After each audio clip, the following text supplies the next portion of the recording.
Acredito que todo fã de futebol europeu ele conhece o termo Big Six, que se refere aos 6 grandes da Premier League. Só que nem todos conhecem o termo Big Three, que é um termo que praticamente eu diria que eu inventei, que é um termo que eu uso na La Liga, cara, pra me referir aos 3 maiores da La Liga, sendo eles o Barcelona de Hansi Flick, o Real Madrid de Xabi Alonso e também o Atlético de Madrid de Diego Simeone. E eu uso esse termo porque pra mim ele separa muito bem o nível destes times em comparação aos outros. E nesse vídeo eu vou te explicar por que você também deveria usar o termo Big Three. E eu também hoje vou nivelar os elencos da La Liga. Vou colocar o pior elenco até o melhor. E vou falar sobre questões ali que envolvem esses elencos, o nível, o que é que tem de bom, o que tem de ruim. Eu vou conversar sobre esses elencos aqui no vídeo de hoje e te explicar o que é o Big Three. Pra quem não me conhece, eu sou o Corvo, apresentador desse canal. Seja muito bem-vindo ao Plano Blues. Aqui eu vou te explicar por que eu uso o termo Big Three. Assim, não é toda liga que dá pra dizer que tem mais de um time grande. A maioria das ligas não são assim. Então, se você pegar a Ligue 1, por exemplo, a gente ali tem, né, o Big One, que é o PSG sozinho. Eles têm uma folha salarial absurda que eles pagam em jogadores, eles pagam multas absurdas, eles conseguem os melhores jogadores do mundo. O resto da liga não chega nem perto. Nenhum projeto é significativo o suficiente pra se aproximar do PSG. Nem mesmo o Olympique de Marselha hoje, com Roberto De Zerbi, não chega nem perto do que é o PSG. Temos na Bundesliga o Big One também do Bayern de Munique, que também é separado por grana, por dinheiro, por poder financeiro. O Bayern de Munique tem muito mais poder que qualquer time. O que chega mais próximo é o Borussia Dortmund, que também não consegue rivalizar. Sempre tem salários menores, sempre tem jogadores de menor nível. E eu diria que o Borussia Dortmund tá abaixo do Atlético de Madrid, porque o Borussia Dortmund não consegue atrair um jogador que nem, por exemplo, o Julian Álvares. Eu não consigo ver um Julian Álvares deixando o City para o Dortmund. Eu consigo enxergar isso no Atlético de Madrid, mas o Borussia Dortmund,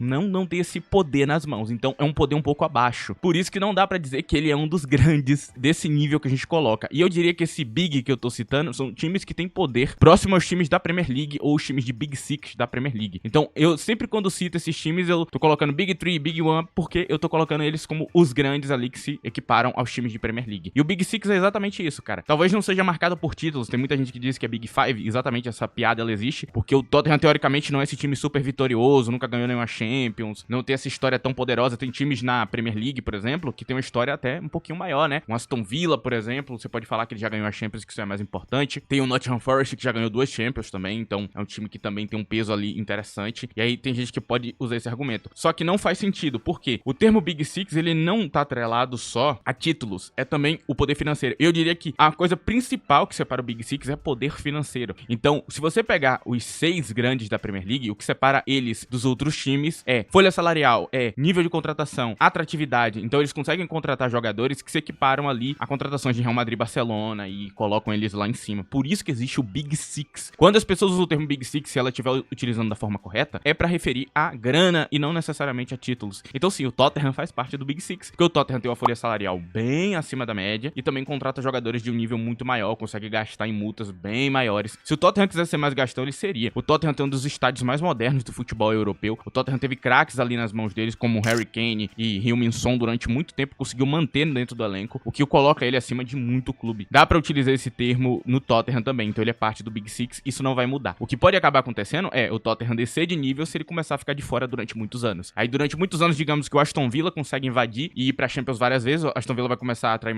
melhores patrocinadores, o Aston Villa vai começar a ganhar muito mais grana e aí talvez ele consiga se equiparar a um time de Big Six e virar um Big Seven ou até mesmo ele pegar a vaga pra ele, que é a teoria, né, de que alguém poderia roubar a vaga em um time de Big Six. É isso, você começa a se colocar num patamar tão grande, tá todo ano disputando, que daqui a pouco você tá lá no topo, né, da liga e você tá às vezes até com mais grana que o outro time que foi caindo de nível até chegar num ponto de esquecimento, que pode acabar acontecendo mesmo que um time de Big Six tenha muita vantagem. E o time de Big Six, por exemplo, ele pode gastar muito mal no mercado e permanecer bem, pode fazer várias temporadas ruins e permanecer bem. Olha o caso do Manchester United, por exemplo, vivendo de crise em crise o tempo inteiro e até agora nada, ele nem sequer sofre porque eles têm muita grana, é um time muito bem firmado, os contratos continuam enormes, o Manchester United continua sendo um atrativo gigante pra todo mundo. Então é uma coisa que eu quero que vocês entendam, o que separa esses times é um pouco disso, ok? É grana de fato, não tem muito pra onde você fugir, cara. E aí você entra ali, né, naqueles times que se aproximam do Big Six, que é, por exemplo, o Newcastle, o Aston Villa, o Brighton, começaram a ter projetos interessantes ali pra se aproximar, mas é só aproximar, eles não conseguem ter o mesmo nível. Se você bater o olho na folha salarial, no poder de contratação e vários outros aspectos que você pode observar, você vai perceber que não é a mesma coisa e que esses 6 são realmente os maiores. Na La Liga, a gente tem algo muito parecido, porque os outros times que se equiparam ali aos times grandes da La Liga, eles não têm o mesmo poder financeiro pra contratar jogador, pra pagar multa e também pra pagar altos salários. salários. Vou botar a folha salarial do Atlético de Madrid na tela e eu acho que vai ficar claro pra vocês agora o porquê que é tão comparável a times de Big Six, porque realmente se aproxima, são salários muito grandes, eles conseguem manter jogadores que normalmente não é possível. São jogadores de Big Six que estão ali, a gente tem Gallagher que tava no Chelsea, a gente tem Julian Álvares que tava no Manchester City e alguns outros jogadores que poderiam ser parte do Big Six. O próprio goleiro do Atlético de Madrid tem um salário muito alto, o tal do Jan Oblak, é um goleiro que seria parte de um time de Big Six facilmente, porque é um goleiraço. O resto dos outros times não tem a folha salarial nem sequer perto do que é Real Madrid, Barcelona e Atlético de Madrid. Vila Real tá muito abaixo, o Real Betis tá muito abaixo, o Sevilha e todo mundo que tá ali, cara. Ninguém chega nem perto. Assusta se você pensar que o Girona tem alguma comparação. Não tem. Por isso que é tão insano o Michel ter conseguido quase disputar o título da La Liga no passado, porque o Girona tava muito atrás. O Girona tinha acabado de subir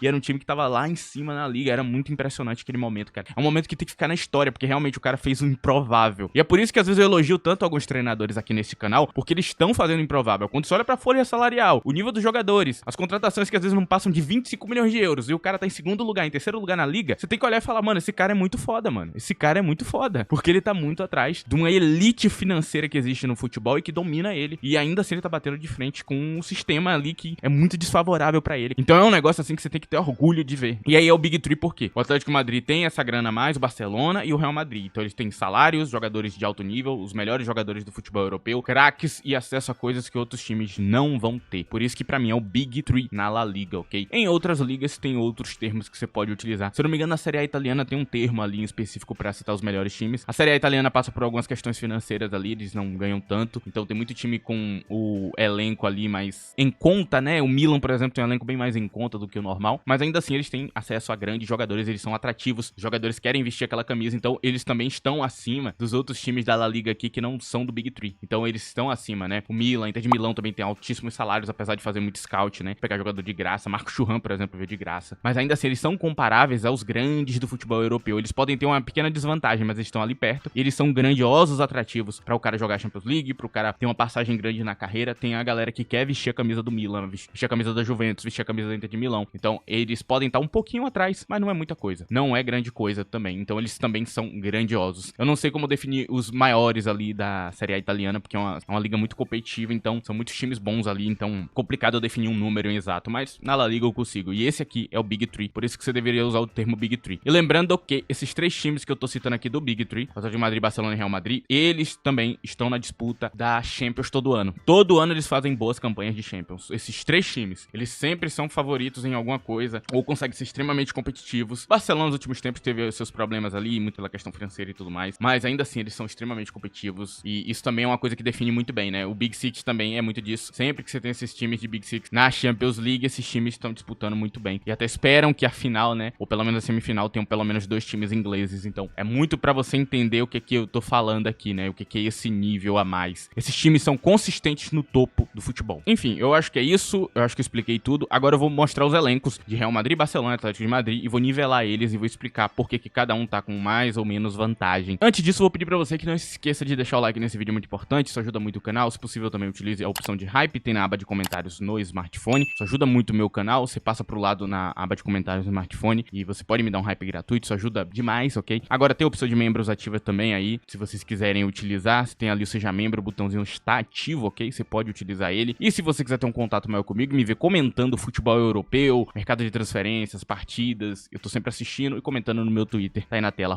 @ddcorvo por lá, que tem esse contato maior ali, tem a minha comunidade. Se você quiser fazer parte, seja muito bem-vindo. A galera da minha comunidade leva tudo muito na brincadeira, na zoeira, ninguém muito chato ali, né? Então a galera é da hora, então se quiser participar pode vir, cara. É isso, agora vamos lá. Bom, os elencos vão vir em ordem crescente, ok? Então eu vou começar pelo elenco mais fraco até chegar no mais forte. O mais fraco é o elenco do Atlético de Madrid, mas não é um elenco ruim. Um elenco desse aqui, não a Premier League, conseguiria pontuar muito bem, ok? Conseguiria ir muito bem. Um elenco desse nível aqui numa Premier League. Eu não tô brincando, acho que conseguiria ficar entre os 6 primeiros ou pelo menos os 8 primeiros aqui. Seria um elenco que disputa com os grandes. No gol a gente tem Oblak e Juan Musso. Aqui vai a minha primeira crítica. Eu acho que de goleiro, o Juan Musso parece mais um terceiro goleiro do que o segundo goleiro. Pra um time que quer disputar algo, eu iria atrás de um segundo goleiro. Talvez um jovem talento, talvez um jogador desconhecido ali do mercado, baratinho. Nós temos aqui na direita da zaga Lenormand e José Maria Jiménez. São dois zagueiros interessantes. Lenormand é um dos zagueiros que eu mais gosto no futebol. Acho ele muito inteligente, acho ele muito completo. Zagueiraço, sim. E aqui nós temos Ranco e Lenglet. Eu não acho o Lenglet nada demais, é mais pra completar o elenco, mas Ranco é muito bom. Ranco é muito desconhecido, cara, mas ele é um zagueiro de Premier League. Ele é um zagueiro de Premier League. Ele é alto, ele é forte, ele tem técnica, técnica, ele tem fisicalidade, um zagueiro com uma entrega muito boa, com boa velocidade, então é um zagueiro que eu gosto. Então o Ranco foi um excelente trabalho de scout do time do Atlético de Madrid, então eles têm dois bons zagueiros. Na lateral nós temos Llorente e Molina, não gosto de Molina, mas eu adoro Llorente. Llorente é um jogador absurdo, cara, porque ele é um tudo, sabe? Ele é lateral, ele é ala, ele é ponta e tudo ele entrega. Você pode botar ele até de 9. É um cara que é muito completo e ele não deixa a desejar nem um pouquinho na lateral, cara. Ele marca como lateral mesmo. Isso é incrível. No começo não era assim não, mas ele foi aprendendo com o tempo, ele foi ficando bom. Que jogador completo, que jogador dedicado. Eu gosto muito de Llorente, cara. Acho muito legal isso. Nós temos aqui na esquerda o Jerry, Ravi Galan. Não gosto de Ravi Galan, assim como o Molina. Eu acho que são jogadores mais fracos. Só pra completar o elenco, mas não é nada demais, não entrega nada demais em campo. Ravi Galan eu acho que ainda é um pouco pior, porque pelo menos o Molina é muito sólido defensivamente. Ravi Galan nem tanto, né? Ele acaba tendo suas falhas. Eu acho que o Ruggeri foi um excelente trabalho de scout também. Excelente nome que eles acharam. O Ruggeri já jogava muito bem ali na Atalanta. Foi uma excelente escolha, cara. Eu achei que ele ia acabar em um time italiano maior, né? No Inter de Milão e tudo mais. Acabou parando aqui. O time do Atlético de Madrid. Excelente scout. Jogador que sobe o nível ali da lateral. Ainda não tá 100% encaixado, mas pode melhorar aí com o tempo. Como primeiro volante, camisa 5, né? Saída de bola, nós temos Koke e Johnny. Johnny Cardoso, que é estadunidense, né? Algumas pessoas... Já vi pessoas falando que ele é brasileiro, mas não tenho certeza não, cara. Mas eu sei que ele tem a nacionalidade dos Estados Unidos. Um 5, assim, bem razoável. Bem equilibradinho ali. Mas não tem nada demais. Não tem nada de destaque em Johnny. Ele marca direito, tem um bom posicionamento e tudo mais. Eu não vejo grande destaque nele. Koke já, criativamente, é bem forte mesmo. Ele é um jogador que tem circulação de bola excelente, assim. Camisa 5 que eu gosto. Mas tá bem mais velho, né? Esse é o grande problema. A idade dele já tá um pouquinho avançada. Mas ainda joga direito. Nós temos aqui Pablo Barrios e Gallagher. Gallagher não encaixou muito bem na La Liga, mas ele até que melhorou nessa temporada. Mas tá muito atrás de Pablo Barrios. Pablo Barrios é bom pra caramba. Inclusive, desde que saiu o tal do Rodrigo De Paul, ele ganhou um espaço absurdo aqui. É um excelente jogador, cara. É um volante box-to-box com a criatividade a mais, que é muito interessante. Esse seria até um bom nome pro Real Madrid ou pro Barcelona também, cara. Ele poderia ser um substituto interessante ali no meio de campo, porque a circulação de bola dele é muito boa. Na ponta direita nós temos Juliano Simeone e Nico Gonzalez. Normalmente eles dobram com lateral. Então há uma conversação muito boa de ponta e lateral aqui. Ambos trabalham muito juntos, né? Juliano Simeone tá jogando muito bem no momento atual. Eu acho ele melhor que Nico Gonzalez. Nico Gonzalez é um pouco até decepcionante, pra ser bastante sincero. Juliano Simeone tem uma pegada e uma chegada à frente muito interessante ali. Ele realmente traz um perigo de gol. Temos aqui Alex Baena e Thiago Almada na esquerda do campo. Almada como um talento jovem que vai explodir. E Baena é um jogadoraço também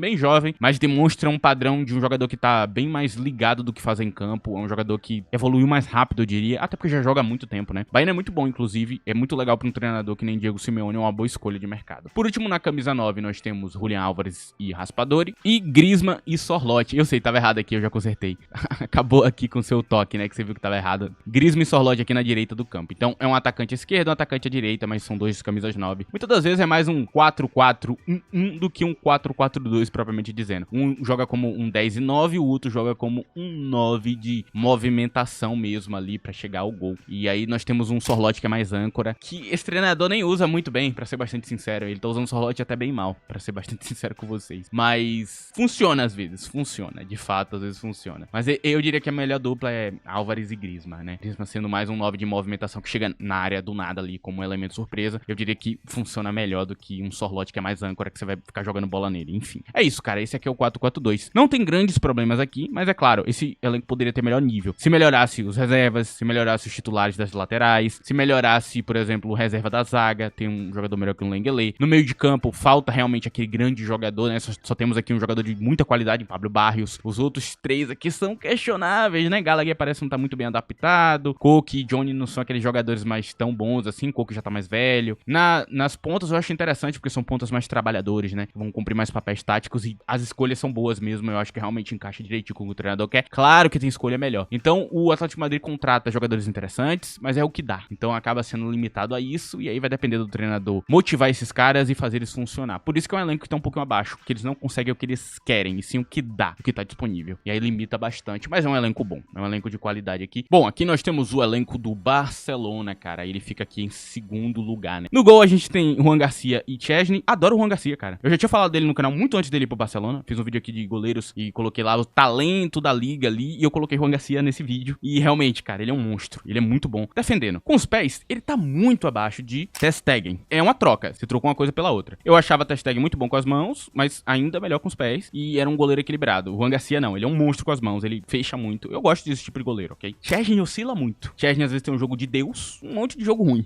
É complicado. Não dá pra confiar. Não é um bom número 2 não, cara. Porque o número 2 tem que ser um cara ali que traga alguma segurança. E eu diria que esse é o maior problema. Na zaga nós temos na direita Ronald Araújo e Eric Garcia. Na esquerda nós temos Cubarsí e Christensen. Cara, aqui a gente tem um problema. Por quê? Ronald Araújo é melhor que todo mundo que tá aqui. Não tem nenhum zagueiro que tá aqui do lado dele que seja melhor. O melhor zagueiro que vocês têm é Ronald Araújo. Só que tem um problema. Que aí, talvez, o torcedor do Barcelona agora entenda por que eu falo que o Ronald Araújo é melhor. Ele é melhor como zagueiro, não tem o que falar. Ele realmente é muito melhor, ele tem experiência e tudo mais, ele é um zagueiraço. Agora, o problema é que ele não sabe jogar em linha de impedimento. É uma coisa que eu não sabia. E aqui explica por que o treinador tava usando tanto Íñigo Martínez. Íñigo Martínez é um deus da linha de impedimento. Ele é muito bom, ele é muito inteligente. Ronald Araújo nem tanto. Ronald Araújo dá uma dormida bem grave ali. Inclusive, é o grande problema dele como zagueiro. Apesar dele ser um zagueiraço incrível, ele dorme. E quando ele dorme, vem a cagada. Aí vem um problema, aí vem a dor de cabeça, porque você tem ali um espaço em campo que não deveria deixar, você tem uma linha de impedimento mal feita, você tem um jogador que vai chegar atrasado no lance e vai tomar um cartão vermelho, e aí entra o problema. E aí não tem a ver com o nível do jogador, né? Aí tem que a ver com um problema que ele tem grave que acaba atrapalhando em tudo. Então, acaba que ele não é o zagueiro pra esse time, porque Hansi Flick tem demandas gigantescas pra zagueiro, porque ele joga com a linha muito alta, porque a defesa é muito exposta, a arma deles é a linha de impedimento. Então, se o cara não faz bem feito, acabou. Explicando aqui pra vocês aí do Barcelona que talvez tenham dificuldade de entender isso. Agora tá claro pra vocês porque que eu falo tanto que o Ronald Araújo é melhor. O único que chega perto é o tal do Cubarsí, que é bom pra caramba também, tem muito talento, mas o resto tá abaixo mesmo, cara, não tem o que falar, e eu acho que todo mundo aqui tá um pouco abaixo dele. Então, é isso, cara. O problema é esse. Então, eles vão ter que se livrar de Ronald Araújo e trazer alguém que consiga ser bom em linha de impedimento. Esse é um conhecimento que eu não tenho, ok? Eu não faço ideia como é que um jogador é bom em linha de impedimento ou não. É um a mais ali que só quem tá por dentro do futebol sabe. Eu consigo pensar em jogadores que são muito inteligentes. Bastoni, por exemplo, da Inter de Milão. Ele é muito inteligente, eu vejo que a linha de impedimento dele é bem correta. É um jogador que talvez faça esse papel melhor que Ronald Araújo. Então talvez seja um nome pro Barcelona trazer. Na lateral direita nós temos Condé e Eric Garcia, que a gente já tem um problema, né? Nós temos o zagueiro lateral ao mesmo tempo. Eric Garcia tem 2 posições. E não é culpa minha. Não tem jogador. Não tem jogador pra botar. Tem 4 zagueiros, um lateral direito e 2 lateral esquerdo. Acabou. Não tem o que eu fazer. Não tem reserva. Eric Garcia tem jogador de posição. Porque não tem. Não tem opção. Os outros eles venderam e emprestaram. Então, tu tem que fazer. Aí você reclama com o Barcelona. Volta a falar, não é comigo, é com o Barcelona. É óbvio que é um problema pro Barcelona não ter reserva pra 2 posições diferentes. Tem que ser o mesmo cara. É um problema grave, ok? Não, isso aqui não tá certo não, cara. Tá erradíssimo. E, então eles vão ter que refazer isso aí. Uma coisa que é um sinal positivo, Eric Garcia é muito bom em linha de impedimento. Ele se posiciona bem, inteligente. Então ele acaba até sendo melhor que Araújo, mesmo não tendo as características físicas e a capacidade defensiva e a força de Araújo. Mas ele acaba sendo mais competente em linha de impedimento, que dá uma diferença grande, né? Aí nós temos na lateral esquerda Baldé e Gerard Martin. Aqui é bem simples de entender. Baldé é um lateral muito mais completo que Gerard Martin, mas eu acho que Gerard Martin marca um pouquinho melhor. É mais adequado pra marcação. Baldé tem um nível de marcação de Alfonso Davies da vida, que é um lateral mais ofensivo. O Baldé também, às vezes parece até um ponta, né? Dribla com ponta, muitas vezes. Bem perigoso. Mas é um lateral equilibrado que não tem esse poder defensivo todo não, cara. Então acaba que Gerard Martin marca melhor, mas muitas das vezes vale mais a pena ter Baldé, porque o Baldé é bem mais perigoso. Resumo da lateral. Não tem que trocar não. Acho que o treinador utiliza, a linha é bem alta. Você toda hora tá agressivando ali, indo pra cima do adversário, então ele consegue usar Baldé muito bem. Condé não tem o que falar, é um dos melhores laterais do mundo atualmente, cara. Eu acho que Condé é um monstro. Frank de Jong e Marc Caçador estão cumprindo um papel tático muito interessante. Eu não imaginava que o Frank de Jong ia se adaptar tão bem a esse treinador, mas não é o mesmo Frank de Jong não, cara. Inclusive eu vejo muita gente falando, né, que Frank de Jong é uma decepção. Ele não é bem uma decepção, é que ele nunca teve um treinador que usa ele bem, cara. É isso. É complicado, porque esse cara é um volante de box-to-box com um passe qualificado. Sei lá, dá pra comparar ele com o Bruno Guimarães. Só que ele não joga nessa posição. Ele tá de primeiro volante, saída de bola. É tipo tu pegar a N'Golo Kanté, que é um monstro, e botar ele primeiro volante. Ele já jogou na carreira e ele joga bem, mas limita muito, cara. Ele pode fazer muito mais em campo. Põe amarras e cordas em Kanté, que não vai tirar o 100% dele. Kanté é um recuperador de bola que gera contra-ataques ali perigosos também. Frank de Jong é a mesma coisa. Ele lê o espaço, ele sabe a hora de subir, a hora de descer. Mano, eu lembro de uma época que ele tava no ataque, na defesa, toda hora. Ele tava brilhando muito, com chave. E, cara, ele tava jogando com essa liberdade. Só que ele não tem, cara. Então, um jogador físico pra tu botar no meio de campo ali, com outro tipo de treinador, não Hansi Flick. Só que Hansi Flick conseguiu adaptar ele de primeiro volante, ele teve dificuldade no início, mas hoje ele já tá adaptado já. Ele tá jogando direitinho até. É um jogador até que não é ruim não, cara, mas não é a melhor opção. Caçador era uma peça ali pra fazer um papel e cumpriu muito bem, fez um papel interessante, mas eu acho o Frank de Jong melhor que ele, bem melhor inclusive. Mas não é grande coisa não, os dois jogadores ainda assim não tem aquele encaixe perfeito, né? Falta um a mais ali. Nós temos aqui Pedri e Gavi e complicado, cara. Gavi é um perfil completamente diferente de Pedri. Gavi é mais um jogador de box-to-box, Pedri é um cérebro do time. É uma diferença muito grande entre os dois jogadores. Apesar da boa criatividade e circulação de bola de Gavi, tá bem distante do poder que um Pedri traz pra campo. E apesar de ser um jogador de característica diferente, que na mão de outro treinador seria utilizado de uma maneira diferente, não é a mesma coisa. E aí entra num ponto. Se você pegar um treinador que usa um jogador de box-to-box, o que é que ele ia fazer? Ia pegar Pedri e botar ele meio atacante e usar Gavi como titular. É isso que ele ia fazer. E não seria um problema. Não seria um problema. Só que o problema é que você tem um treinador que não faz isso. O treinador, ele precisa de um cérebro em campo. E ele só tem um. Só tem um jogador cerebral aqui, que é Pedri. Acabou. O resto não é cerebral. O resto é um jogador de boa circulação de bola, mas não é cerebral. Eu poderia citar, por exemplo, o Kovacic. Kovacic é um jogador com boa circulação de bola, mas não é cerebral. De jeito nenhum. É um jogador só que tem muita criatividade, consegue achar espaço ali em campo e fazer a bola ir pra frente, mas não quer dizer que ele vai fazer com qualidade. Então tem uma diferença muito grande aqui. É outro problema que a gente tem aqui, cara. Aí nós temos aqui Fermin, Lopes e Dani Olmo. Dani Olmo deveria ser o titular, só que, né, vocês assistiram os jogos, vocês já viram, né? Dani Olmo não está jogando bem. E aí, o torcedor do Barcelona conheceu o Dani Olmo de verdade. Mano, este é Dani Olmo. Bem-vindo a Dani Olmo, cara. Pra quem acompanhou a Bundesliga, já sabia disso. Dani Olmo é um jogador que oscila muito de uma temporada pra outra. Então, você pega o Dani Olmo de uma temporada, ele é uma coisa. Você pega o Dani Olmo de outra temporada, ele é uma coisa completamente diferente. Então, é um jogador que oscila muito, que se lesiona muito, que tem muito problema pra manter o mesmo padrão em campo. É um jogador muito complicado. Até por isso, você nunca pode dizer, por exemplo, que Nkunku esteve abaixo de Dani Olmo. Você nunca pode dizer que Julian Brandt é abaixo de Dani Olmo, porque ambos eram muito consistentes no passado. Ninguém diria que Dani Olmo é melhor que Nkunku. Ninguém diria isso, porque todo mundo que assistiu Leipzig sabe da diferença enorme que é dos dois jogadores. Só que eu vi torcedor do Barcelona falando isso. Por quê? Porque não assistiu Leipzig e não conhecia o jogador. E agora está conhecendo. Bem-vindo a Dani Olmo. Este é o jogador que vocês compraram. Ele é muito bom, ele é muito perigoso, mas ele não tem consistência nenhuma de uma temporada pra outra e de um tempo pro outro. Infelizmente, ele se lesiona muito e não consegue manter consistência nenhuma em campo. É um jogador problemático. Fermin Lopes, por outro lado, tá voando, tá jogando muito. Nós temos aqui Lamine Yamal na direita, que não tem o que falar, um ponta direita perfeito. Rony Bardi é um bom reserva. Vai evoluir um pouco mais aí, daqui a pouco ele deve estar abrindo uma disputa mais interessante ali, fazendo mais em campo. E ainda você tem Rafinha, né? Tem Rafinha e Rashford na esquerda, Rafinha poderia jogar de 10, Rafinha pode jogar na direita também. Então, se você perder e Yamal, você tem um Rafinha pra botar ali, você vai ter Rashford na esquerda, você ainda mantém um bom nível. O próprio Dani Olmo pode jogar nas pontas, então tá legal nessa parte aqui. E temos, por último, Lewandowski e Ferran. E Lewandowski, ele tá com a idade avançada, então ele tá com problemas físicos já, ele já tá mostrando ali que não corre mais naquela velocidade que era no passado, não consegue cumprir 100% do papel que o treinador precisa do 9. É um bom jogador, mas a época dele passou. Ele hoje é um jogador bom pro Milan, ele hoje é um jogador bom pra um time da Turquia, que não vai ter acesso a um jogador melhor, mas pro Barcelona é pouco. O Barcelona é um time que tem que estar na disputa todo ano, então você precisa de um jogador melhor. E é só a idade. Lewandowski continua sendo um dos meus jogadores favoritos, incrível, ele é bom pra caramba. Esse esquema tático ajuda muito o Ferran. Não é perfeito, é claro que você quer um 9 melhor, mas, cara, você trazer um 9 de movimentação que consegue entregar tanto finalização é difícil. Eu não venderia não, cara. Eu não venderia mais não. Acho que Ferran, cara, ele realmente se encaixou muito bem. Provavelmente da lista inteira aqui, né, tirando o Rafinha, eu acho que é o jogador que melhor se encaixou com o Hans Flick, cara. Bizarro o quanto ele é bom com o Hans Flick. É isso, cara. Você vê que tem um monte de problema aqui, né? O Barcelona tá longe do 100%. Talvez você ganhe alguma coisa. Não sei, cara. Eu tenho minhas dúvidas aqui, cara. Porque tá complicado mesmo. Mas você vê que, cara, com algumas mudanças aqui, só vender o jogador e colocar outro diferente, talvez já dê muito mais resultado, cara. Então, é o que eu falo do Barcelona, cara. Só precisa mudar alguns detalhes ali pra poder encaixar. Porque não é o 100%. Não dá pra tirar o 100% com esses jogadores. Dá pra tirar um resultado bom. Dá pra ter um time bom. Porque o Barcelona é um time bom. Não tô falando que ele é ruim. Em primeiro lugar, nós temos o time do Real Madrid. É o elenco mais forte. Não tem pra onde correr. É o elenco mais forte. É o elenco mais poderoso. Só que o Real Madrid tem alguns pequenos problemas. Em primeiro lugar, o Real Madrid tem alguns jogadores que eles precisam vender e jogadores que eles precisam encaixar. E eu deixo bem claro, Xabi Alonso tá muito distante de ter encaixado no Real Madrid. Muito distante, mas tá milhas de distância. Não tá no 100% o esquema tático. Não tá no 100% o uso do elenco. Tem muito jogador que não tá encaixando muito bem. Tem muito jogador que tá em subuso. Então tem problemas ali que ele vai precisar resolver. Ele ainda nem achou uma formação. E aqui eu vou tentar mostrar os melhores jogadores. Tem Courtois e Lunin, tem que falar, os dois goleiros são perfeitos, são maravilhosos. Courtois, não tem que falar, é um dos melhores goleiros do mundo. Nós temos Éder Militão e Raul Asensio. Raul Asensio seria um jogador que eu trocaria. Ele tem pouco cérebro pra um treinador que nem Xabi Alonso, então é um jogador que eu realmente iria atrás de outro. Ele é um jogador mais físico mesmo, pra um treinador que vai exigir mais fisicamente do jogador que qualquer outra coisa. E não acho o Raul Asensio o pior zagueiro do mundo. Com outro tipo de treinador ele encaixa, mas também ele não é aquele jogador que o torcedor do Real Madrid tentou vender. De fato ele não é. Nós temos aqui Dan Huijsen, ou Den Hausen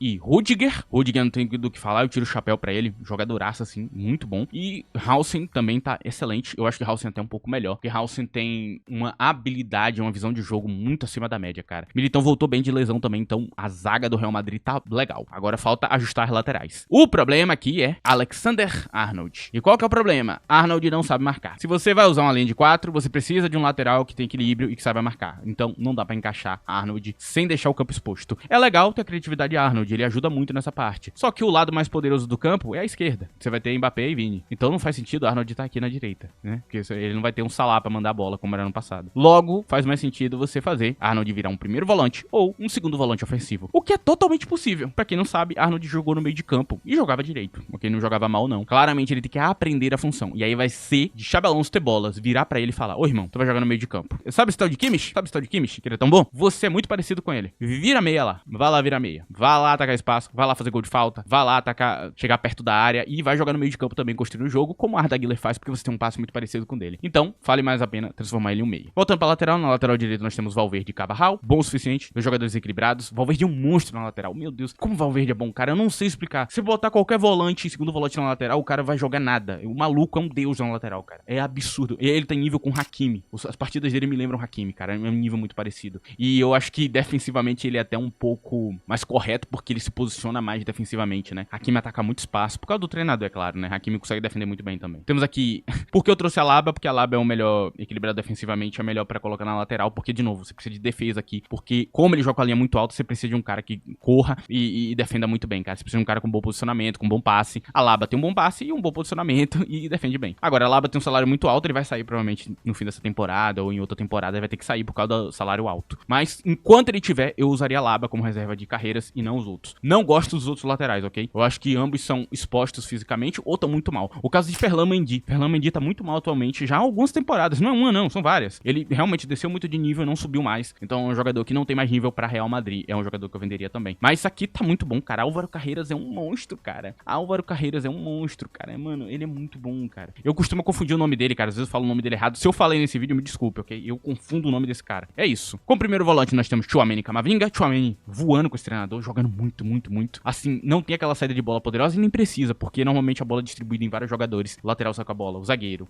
esses dois CMs que estão aqui, né, que viram meio atacantes na fase de ataque, saem com a bola, então não tem problema nenhum. Aqui nós temos Jude Bellingham como um CM pela esquerda, com Dani Ceballos, que são dois jogadores que conseguem fazer essa função, e Arda Güler com Arnold aqui. Trent Alexander-Arnold pra jogar como um CM. Eu acho que eu transformaria ele em um meia. Como primeiro volante, eu não sei se ele vai manter o equilíbrio defensivo que Tchouaméni tá mantendo, que é muito bom e que faz com que o time saia na pressão muito melhor. Que Tchouaméni é muito forte, Tchouaméni dribla e tudo mais, ele é um jogador legal pra isso. Arnold eu já não sei se tem essa capacidade. Então eu transformaria ele em um CM realmente. E aí nós temos, né, um Arda Güler com passe incrível, sendo um dos melhores passadores da temporada, e Arnold consegue fazer a mesma coisa. Então transformar em um CM seria ali uma tarefa difícil, mas que eu tentaria fazer se eu fosse Xabi Alonso, e tentaria fazer os dois disputar a posição. É claro que Arda Güler, por já ter naturalidade com a posição, ganha titularidade por causa disso, né? Jude Bellingham, não tem o que falar, dá pra usar em várias posições, dá pra usar de meio atacante, dá pra usar de 9, se você quiser também, é um cara que centraliza com o 9, é muito legal, muito completo, não tem o que falar. A temporada dele, inclusive, pra mim, ela é legal. Se não fosse a questão física, de lesão e tudo mais, ele estaria melhor ainda. Nós temos aqui na ponta direita um Brahim Dias contra Mastantuono. Mastantuono tem mais talento, o Brahim Dias é mais experiente, e aí ele vai ter que decidir entre os dois. Eu vejo que ele tá dando prioridade a Mastantuono pelo talento, né? Mastantuono é assustador, cara. Eu gostei muito dos jogos dele para alguém de 18 anos, pra alguém que tá surgindo com a carreira agora, que tá começando agora, ok? Vinícius Júnior e Rodrigo na esquerda. E aqui a gente tem um pequeno problema. Vinícius Júnior tem sido um jogador muito problemático em campo, porque ele tá tentando jogar como ele jogava com o Ancelotti e não encaixa com esse treinador. Ele vai precisar mudar o comportamento, o jeito que ele pensa o jogo, vai ter que passar mais bola, vai ter que ser menos egoísta, vai ter que ser um jogador que muda o jeito que ele encara o campo. Quando ele fizer isso, ele vai entregar mais. E também, Vini precisa marcar. O único jogador que não precisa marcar é Mbappé. Não é a dele. Mbappé, quando ele tem que marcar e fazer coisa, ele joga mal, ele não joga direito. Então, não é a dele, prejudica o estilo de jogo dele. Ele é o craque do time, ele é o jogador principal. Deixa ele sem marcar. Vai marcar, Vini. Vai lá, cara, você consegue. Você tem habilidade pra isso. Você consegue fazer mais. E pode ser mais legal pra seleção brasileira. Porque na seleção brasileira, ele não é esse destaque todo, e seria interessante que ele marcasse um pouco mais, que ele corresse um pouco mais pro time, que ele fosse até mais coletivo. Porque às vezes você não precisa tentar decidir no meio de 3 jogadores. Às vezes você só precisa passar a bola. Às vezes você só precisa puxar o jogador e passar a bola pro cara livre, sabe? Como, por exemplo, Estevão já tá fazendo no Chelsea. Vini vai precisar se comportar desse jeito daqui pra frente, cara. Mudar um pouco a mentalidade. Pra mim, esse é o grande problema atual. É a minha visão sobre Vini. E é o que muda dele pra Rodrigo. Rodrigo não tem as habilidades de Vini. Vini é melhor que Rodrigo. Mas Rodrigo é mais consciente, mais coletivo e trabalha mais pro time. Então você põe o Rodrigo em campo, você vai ter uma garantia que você vai fechar o jogo com mais facilidade. Você perde um pouco do poder de gol pra poder fechar a partida. Nós temos aqui Mbappé e Gonzalo Garcia como as opções de camisa 9. Gonzalo Garcia está acima de Endrick. Não tem o que fazer, cara. É realmente melhor em campo. Realmente é um jogador que entrega mais, que tem mais características positivas e acaba sendo mais interessante. E Mbappé não tem o que falar. Eu avisei que ele seria o principal jogador do Real Madrid. Eu falei isso. Eu disse que Vini teria problemas, né? Em questões de encaixe. Eu falei, né? Vini, eu não sei como é que ele vai encaixar. Não sabia se ele ia transformar Vini em ala num 3-4-3. Era um problema, mas Mbappé, eu tinha garantia de que ele usa Mbappé bem. Porque é exatamente o tipo de camisa 9 que tira o 100% desse treinador, cara. Ele pode usar outro tipo de camisa 9, pode usar um Haaland da vida, mas ele consegue também utilizar muito bem um 9 de maior movimentação. E pra mim tá muito bem atualmente. Eu acho que ele tá formando uma excelente dupla com o Vini. Pra quem falava que ele rachava o vestiário, ele parece estar com uma relação muito boa com os jogadores do Real Madrid. Parece estar se dando bem, inclusive, com o próprio Vini. Então, não tenho do que falar, cara. Mbappé até aqui, ele é o jogador mais responsável, mais consciente e o melhor jogador do Real Madrid. Não é uma máquina de gols. E sim, esse aqui é o melhor elenco da La Liga. Mano, Camavinga é banco. Camavinga seria titular em quase qualquer clube de Big Six, cara.